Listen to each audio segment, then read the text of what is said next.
Bonjour, Marie Saint-Roch du Monde Zen.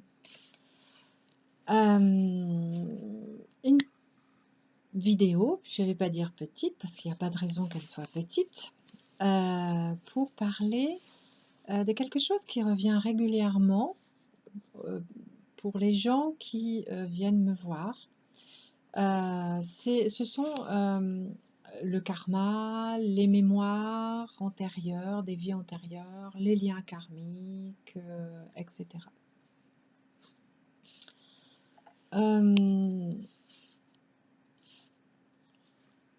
Je ne crois pas avoir besoin de donner une définition de tout cela. Je pense qu'il y a énormément sur Internet de vidéos très bien faites à ce sujet, même si en fonction des thérapeutes, les définitions changent. Disons que globalement, tout cela constitue des bagages de l'âme.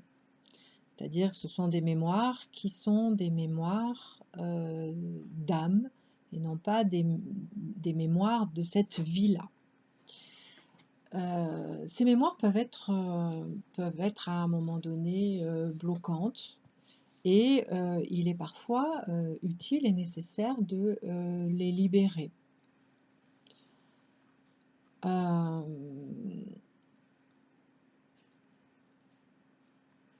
Après, j'ai envie de parler de ce que je ressens, je vois, et pas de ce que je ressens et je vois de façon médiumnique ou énergétique, ou etc. Mais ce que je ressens et que je vois au travers de ce qui m'est ramené par les personnes qui ont parfois été au contact soit par une voyante, un médium, thérapeute quelconque, au contact d'une vie antérieure, d'une mémoire, d'un lien.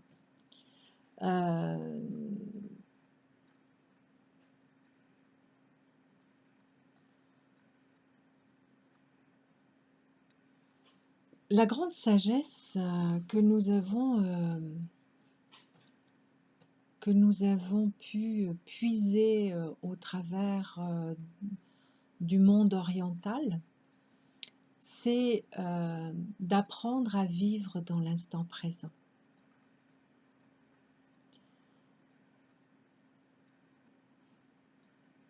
Et je suis toujours assez étonnée que des êtres puissent aller chercher les mémoires des vies antérieures pour finalement les ancrer dans cette vie présente. Au fur et à mesure que nous faisons notre route, nous libérons des mémoires.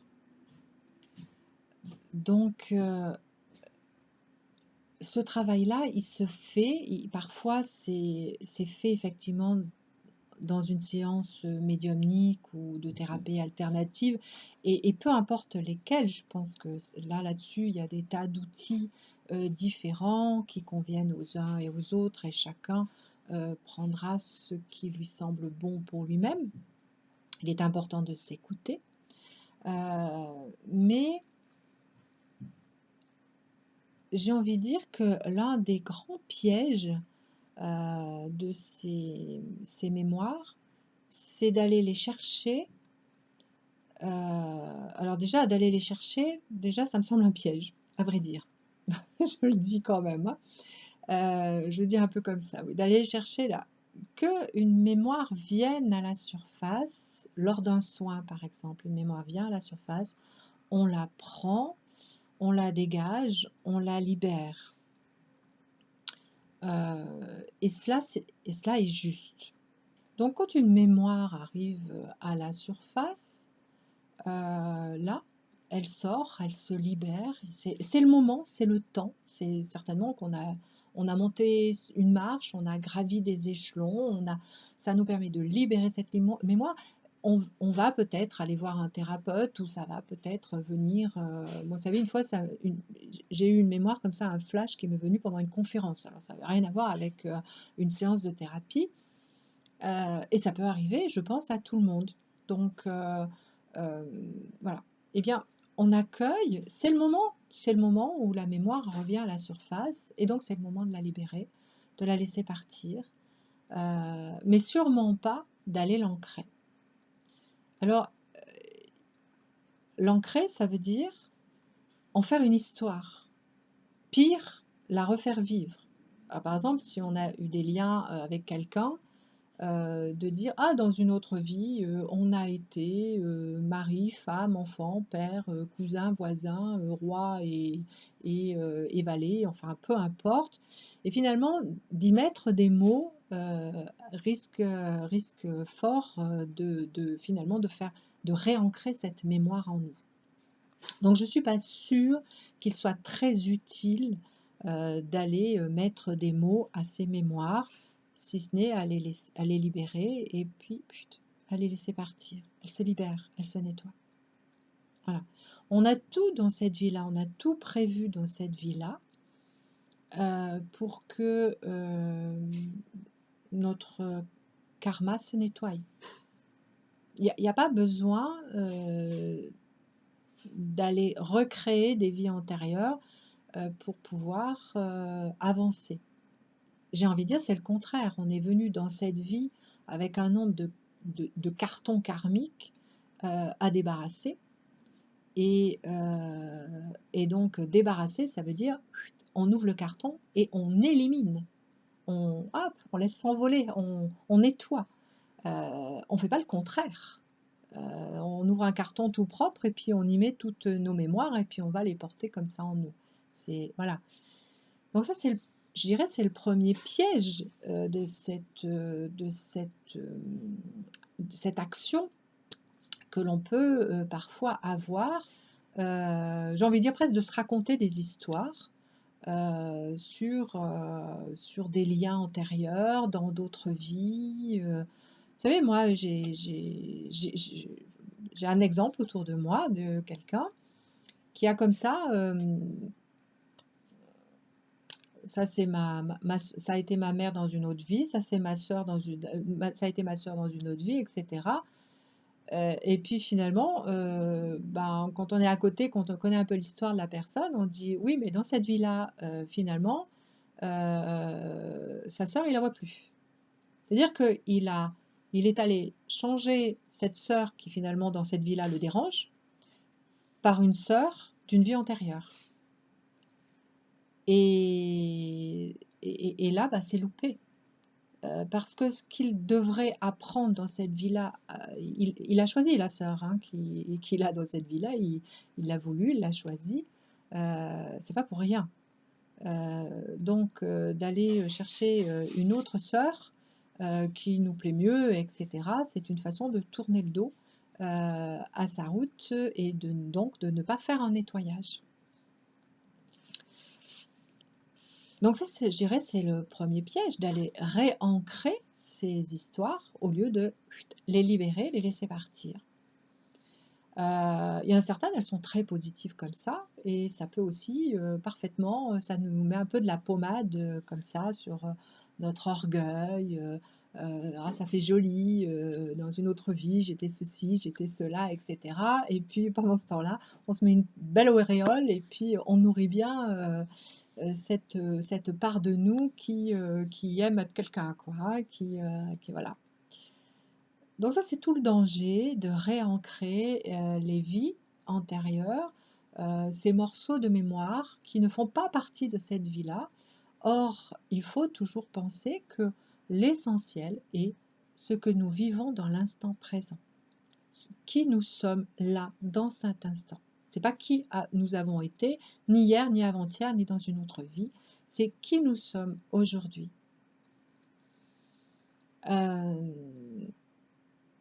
Évidemment que le passé nous a fait ce que nous sommes aujourd'hui, d'où l'importance des actions que nous posons tous les jours, parce que ce sont ces actions qui vont créer notre futur. Donc là, oui, en cela, je suis d'accord. Mais pas aller revivre ce passé. Et puis, le deuxième piège, c'est lorsque une mémoire est portée à votre connaissance alors qu'elle ne vient pas de vous-même. Je vais raconter le cas d'une jeune fille que j'ai vue dernièrement et qui est dramatique dans ce domaine. C'est une toute jeune fille et sa maman a cru bien faire en la montrant à une thérapeute. Cette jeune fille se détruit. On peut dire le mot comme ça, elle se détruit. Et elle voit, elle est médium et elle voit beaucoup d'entités et notamment une. Et elle en a presque fait une amie. Et en fait, la maman me racontait que la thérapeute qui avait été vue avait dit à la jeune fille que cette entité était collée à elle parce qu'elle lui en voulait, parce que dans une autre vie, cette jeune fille avait tué cette personne. Et donc, cette entité restait collée à elle voilà, pour dire, bah, puisque tu m'as tué, bah, maintenant tu dois me porter. Alors, je trouve ça terrible. Je le dis très sincèrement, je trouve ça absolument terrible. Je dirais que c'est un pouvoir de certains thérapeutes sur vos vies. Et moi, je vous invite à rester acteur de votre existence. Qu'un thérapeute vous donne des flashs qu'il voit pour vous aider à la libération de ses mémoires, c'est une chose.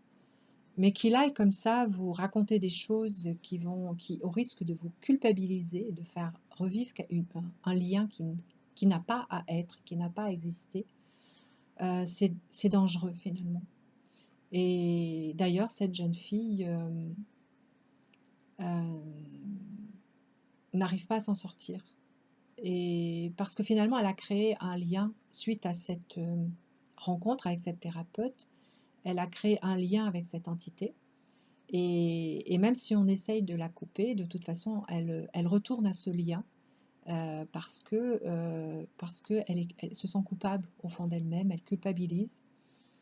Et puis, à quelque part, ça la valorise, ça nourrit son ego que de voir des choses que les autres ne voient pas, de pouvoir parler de choses que les autres voilà, et ça nourrit l'ego de cette jeune fille, mais elle s'y perd.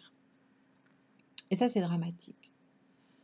Donc, j'ai envie de vous dire, restez acteur de votre existence, restez acteur de votre évolution, soyez acteur de votre vie, mais y compris spirituelle.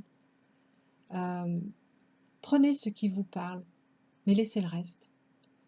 Et chaque fois qu'un thérapeute vous parle de mémoire, laissez-la partir. Ne l'ancrez pas dans vos vies. J'ai même envie de dire que si le thérapeute s'amuse à vous raconter une histoire, ne l'écoutez pas. Comme ça, vous ne prenez pas le risque de l'ancrer. Peu importe ce que vous avez été dans une autre vie, en bien ou en mal, d'ailleurs, qu'est-ce que le bien et le mal? Mais en quelque chose de dévalorisant comme en quelque chose de valorisant. Parce que c'est un piège quand même. Et ça appartient à votre passé. La mémoire, elle est juste là elle est juste venue à la surface pour sortir et vous libérer et vous permettre de monter une marche supplémentaire et d'aller vers votre évolution. Mais elle n'est pas là pour vous faire revivre quelque chose qui appartient au passé. C'est comme si on disait à une victime quelque chose qui a été vécu douloureusement dans l'enfance, c'est comme si on lui disait, bah maintenant il faut que tu t'en souviennes et puis que tu revives ça tous les jours, parce que ça appartient à ta vie. Ben non, c'est pas juste. Non, non. C'est le bonheur de la résilience, connu par aujourd'hui et reconnu par bon nombre de thérapeutes, que de pouvoir laisser derrière soi une page de son histoire, bien évidemment en cherchant à se réparer. Voilà, c'était les deux choses qui me semblaient importantes, que j'avais besoin de vous dire. Ne laissez pas ancrer ces mémoires en vous. Elles sont là pour être libérées, pas plus, mais pas moins, hein. Et puis d'autre part, restez bien acteur. Ne vous laissez pas envahir par des images qui ne seraient pas quelque chose qui serait en résonance avec vous-même. Voilà, prenez la peine de regarder si ça résonne bien en vous de façon intuitive.